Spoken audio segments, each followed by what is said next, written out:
When I mentioned that this gentleman is the Tarzan of modern time, I want to ask you this. You showed me a picture of you with a 18 or 19 feet long snake in Florida somewhere. Yeah. What was that? It was a Burmese python in Florida, of all places. It's kind of a mission of rescuing the snakes. Well, here's the question. First of all, what's a Burmese python doing in Florida? That's the first question you got to ask right there. So there's two reasons for that. Number one, people in general, when they get Burmese pythons as 2-footers, the damn thing starts growing to like a 6 foot, an 8 foot, and 12 foot. Next thing you know, you need an aquarium the size of this entire room right here. Nobody has that. What do? They release it into the Everglades. Yeah. Another reason was in 1992, Hurricane Andrew.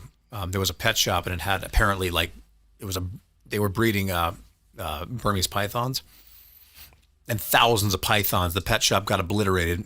Thousands of pythons were just suddenly in the Everglades at that point because it was right there, I believe in Homestead, which is like touching the Everglades. So I know some of the top experts in the world who actually they're hired to go remove the Burmese pythons from the Everglades. They're really tough to find though, because the Everglades it's like a big jungle, number one, and there's only like a road here and there going through. So you can't really get off the road and start hiking in the jungle. You make it 10 feet and you will not, I mean, there's too many vines. You will not make it through there. So you have to just basically ride on the side of the road and use a flashlight. Yeah, that's what I saw you doing that. It's middle of the night. Middle of the night, and you have to use a flashlight and go slow. And if you see one, you get out and you got to wrestle it to the ground. So we happened to see this one. We were looking for about 3 or 4 hours. Didn't see anything. Suddenly ahead, we were about to turn around. We were like, all right, let's just go home. It was already like midnight at that point. So we were about to turn around, and next thing you know, we see this massive speed bump in the road ahead. I mean, the road is 15 feet long, and this thing stretched across the entire thing. And so the guy I was with, his name's Joe Wasilewski. He's one of the top guys in the world at this stuff. And excellent snake guy. But like most snake guys, always a little crazy, That's just reptile guys in general. And so he jumps and grabs the head. I grab the tail and the body. And then within like probably 2 minutes, his arm was getting wrapped up and his body starts getting wrapped up. I couldn't control this because this thing was too big. This is a 3-person snake. And here's 2 of us. So next thing you know, he's wrapped up. And then he's like, I'm too wrapped up here. He gives me the head. So I grab the head. Now we're just doing a game of like reverse twister with this snake. And I'm like, okay, so my girlfriend was with me at the time and she's never touched a snake in her life. She's scared to death of them. So I tell her, I'm like, babe, I know this might be a bad time, but I need your help. So what you got to do is grab that tail. She's like, I'm not grabbing that fucking tail. And so I'm like, this guy is going to die. He's about to get the life squeezed out of him from head to toe. And the guy's turning purple. He's like, help me. So anyway, I told her, I said, I've got the head. Don't worry. You are not going to get hurt. She grabs the tail and I tell her what to do. I said, now every time that snake makes a move, you go opposite. If it's trying to wrap this way, push against it. Use your body. Do not use your arms.